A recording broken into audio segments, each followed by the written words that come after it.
pag kanino tan-awon ag aerial shot sa Abiliana mga kabombo. Ag picture nindot kayo tan-awon mga kabombo, colorful kayo ang Abiliana.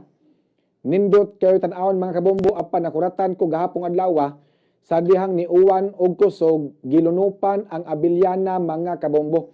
Ang Cebu City Sports Center gilunupan. Minilyon ang budget gigahin nato para sa venue sa tuang palarong pambansa. Ilabi na diha ang opening diha sa Abiliana, simbakog mag-uwan sa opening sa palarong pambansa.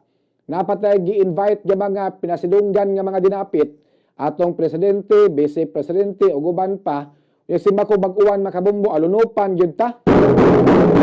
Dako nga budget ang gigahin sa Cebu City Government para sa pag-renovate sa Abiliana mga kabombo. Minilyon ang gasto. Apan nahibong malaman ko nga, pag-uwan gilunupan man, di man nagigikan ang tubig. Unya, unsa may problema ani nganong nisulod man ang tubig ato karon sa ilawom sa Abiliana mga kabombo. Ilawom sa grandstand nganong nisulod ang tubig didto. Atong drainage o sa man kanang nabulit as basura. Gubaon man atong drainage, wala ba di ayuha? O sa may problema di ay?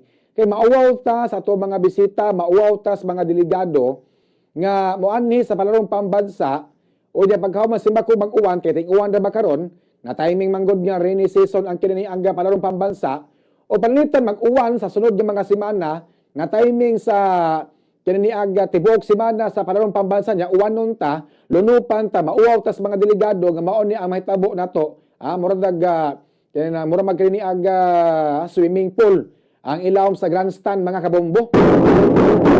Nisolve man ang tubig. Murag wa ni matanaw nga kani nga mao nga senaryo o kani nga problema.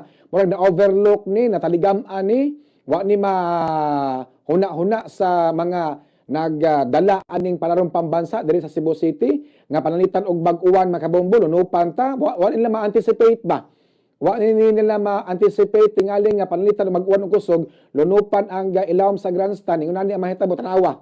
Tanawa ang ilawom sa grandstand mga kabombo gilunupan og maayo. Mauwaw ta sa itong mga bisita hasol sa part sa mga tao nga mga basa ang sapatos kay gilunupan may lagdili mo uwan. Mao ni gisulti ni Dr. Salosano Jimenez, ang DepEd 7 Regional Director, nga ang ilang kontra ani og muuwan may lagdili mo uwan sa usa ka semana kapin nga palarong pambansa para nindot kayo ang dagan sa duwa sa mga atleta.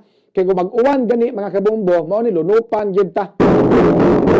Murag ang budget minilyon gigahin pagpanindot lang ni sa oval sa Abiliana sa Cebu City Sports Center. Murag wa ma-anticipate ani og mag-uwan, lunupan ta, bahaon ta. Murag wa siguro ni gigahinan og budget ang ato mga drainage o uban pa mga pabaagi para masulbad ang baha panahon sa ting-uwan mga kabombo. Hilabi na diha sa perimeter sa Abiliana mga kabombo. Unta ma-address ni nga mao nga concern kay mauwaw ta sa mga bisita ani nga lain-lain nga mga region, lain-lain nga mga delegates mo ani sa Cebu kay mo salmot sa palarong pambansa unya mag-uwan lunupan ta makauuwaw kayo. Highly urbanized city. Unya panahon ting-uwan magbaha mga kabombo. Ang ato aga baga kalsada daw sa Lunangan sa Cavao. Kadang Colon oldest street na mga kabombo. Apan kung mag-uwan, magbaha. Gitawag nag-oldest river mga kabombo. Before tayo tuwas og